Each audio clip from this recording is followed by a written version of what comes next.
Olá, bom, eu vou apresentar um trabalho, né? O trabalho sobre a eletiva, né, das estações médicas.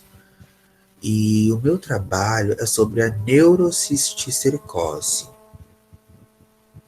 Bom, perdão, já está apresentando aqui, mas eu vou parar a apresentação para mostrar, começar desde o começo.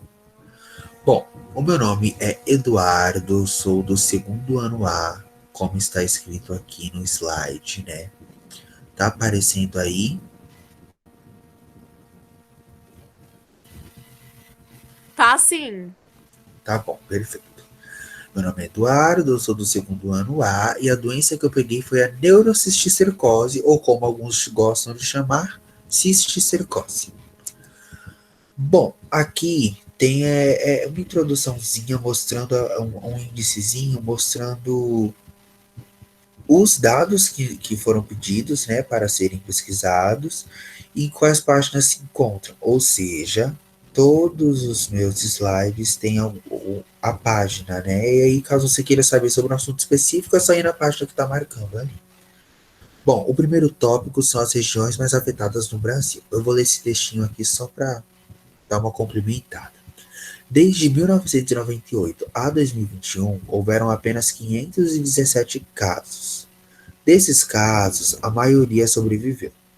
As regiões mais afetadas foram apenas duas regiões. Bom, a maioria das pessoas sobreviveram porque essa doença tem um tratamento que geralmente demora um pouco de tempo, né? Mas ela sempre traz um bom resultado. Esse tratamento sempre traz um bom resultado.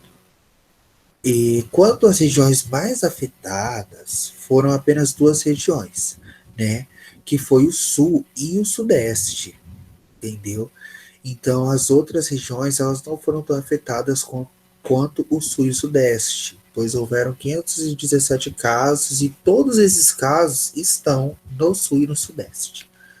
Bom, aqui tem a construção básica de um gráfico, né, feito, que foi pedido também, e aqui eu vou explicar um pouquinho sobre esse gráfico. Como vocês podem ver aí, o sul fica em primeiro lugar com 66,9%, né, e a quantidade de pessoas, ou melhor, a quantidade de casos é 346.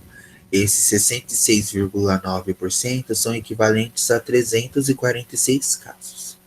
Já o Sudeste, que fica logo atrás, né, em segundo lugar, com 33,1% dos casos, ele fica com 171 casos ao exato. Né? Esse gráfico eu mesmo construí com base nos dados passados no slide anterior. Bom, aqui um pouco sobre a transmissão. Né? Quanto transmissor são os porcos. Por quê? Porque geralmente o porco é o transmissor pelo fato do cisticerco estar estabilizado no porco, entendeu?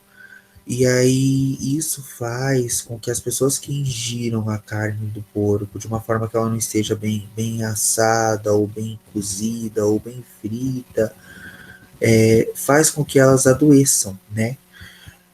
Geralmente podem adoecer de duas formas, né? Quanto à transmissão, com a ingestão de alimentos contaminados.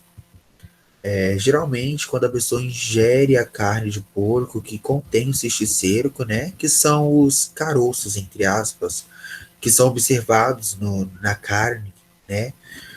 Que quando você pesquisa mais a fundo, esses caroços observados são a forma da larvária da Taenia sólida, que eu vou explicar na próxima, na imagem ao lado. E é dessa forma que o homem ele adquire tanto a teníase quanto a larva, né? Que a larva passa a viver no seu intestino. Nisso, ela cria a Taenia soli, né? Tem outra forma também, né? De se contaminar, que é quando a pessoa come ou ingere acidentalmente os ovos da larva, né? Que geralmente são liberados junto com as fezes do homem infectado. E isso pode levar a outra forma de doença, que também é a cisticercose. Mas dessa forma, os caroços que antes eram vistos na carne de porco podem se alojar agora no corpo humano, nos tecidos humanos, como os músculos e o tecido nervoso, né? Essa é a segunda forma de se contaminar. Quanto ali ao agente causador, os agentes causadores da cisticercose são as Taenia solium, né? Bom, esse Taenia solium é o nome científico, entre aspas, dela. Geralmente elas são chamadas apenas de tênias, pois tem a Taenia solium e a solitária. Mas aí, no entanto, é apenas um parasita interno desse tipo que é responsável pela infecção humana, né? E ela também provoca cisticercose em porcos.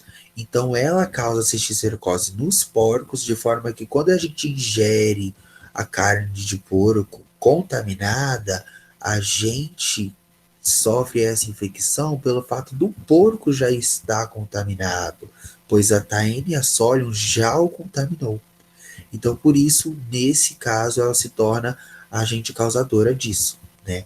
Aqui nós temos a imagem, geralmente ela fica no nosso intestino, ela é enorme e ela fica no nosso intestino, né? Aqui nós temos a imagem de uma Taenia sólida. Quanto à prevenção, tem vários meios de se prevenir com a cisticercose, né? Geralmente, beber água potável, mineral ou filtrada é uma boa opção. Lavar sempre as mãos, principalmente antes das refeições e também após usar os banheiros. Isso é essencial, gente. Preparar bem os alimentos, lavando sempre com água limpa, com água filtrada, com água potável, com água limpa mesmo, sabe?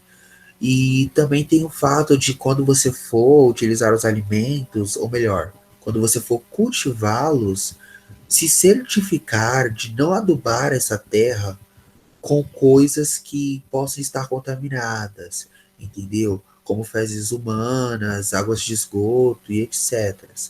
E também tem o fato de você não consumir, né, alimentos que talvez possam ter sido preparados de uma forma não higiênica, né? Também tem isso, tem que tomar cuidado, tá bom? Essas são algumas formas de prevenção. Aqui agora eu vou falar sobre os sintomas, né? Os sintomas da neurocisticercose. Então vamos lá. A neurocisticercose, os sintomas dela geralmente variam de acordo com o local afetado. Tem aí aqui eu coloquei 4 dos locais onde ela pode se localizar, né, entre aspas. Quando é no cérebro, traz como sintomas dor de cabeça, convulsões, confusão mental ou até mesmo coma, dependendo da situação. Já no coração, tem as palpitações, a dificuldade em respirar, ou a respiração, sabe, aquela respiração ruidosa. Já quanto aos olhos, tem a dificuldade para enxergar, ou até mesmo a perca de visão, né? Já na pele, tem o inchaço da pele, geralmente não causa dor, geralmente pode até ser confundido com um cisto, que é uma outra coisa que não vamos entrar agora. Geralmente, o diagnóstico da cisticercose ele pode ser feito com exames de imagem como radiografias, tomografias, ultrassons, ressonâncias magnéticas, essas coisas. Assim como um exame líquido, né, no cérebro ou até mesmo exames de sangue. Agora, eu vou para o tratamento. Bom, em alguns casos não requer tratamento, está escrito aqui. Por quê? Porque muitas das vezes, às vezes a pessoa não precisa, sabe, utilizar remédio dependendo da situação. Não são todas, isso é muito raro de acontecer. Já outros casos necessitam de tratamento, que é o que geralmente acontece. E os tratamentos são feitos com remédios, né? Geralmente os remédios são praziquantel, dexametasona, também temos o albendazol. São alguns exemplos de remédios que são usados, né, para o tratamento. Além disso, a gente pode utilizar, na verdade, pode ser necessário, gente, utilizar outros tipos de medicamento, como anticonvulsionantes para evitar as convulsões, né? No caso ali do cérebro, que eu expliquei mais cedo, assim como corticoides ou cirurgia para a retirada da própria larva, ou no caso da tênia. Então depende muito do estado de saúde do indivíduo, né, e da gravidade da doença, porque assim, se a doença estiver em um estado muito grave, a gente tem que tomar uma certa precaução na hora que for tratar, né?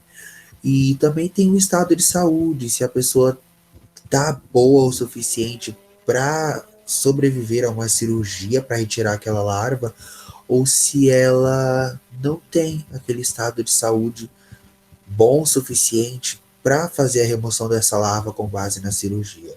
E para isso que também vem os remédios, né? Para caso a pessoa não tenha, né, essa possibilidade de fazer a cirurgia. Então, gente, esse é o meu trabalho, foi o que eu trouxe aqui hoje, né? Espero que tenham gostado e até a próxima. Tchau, tchau.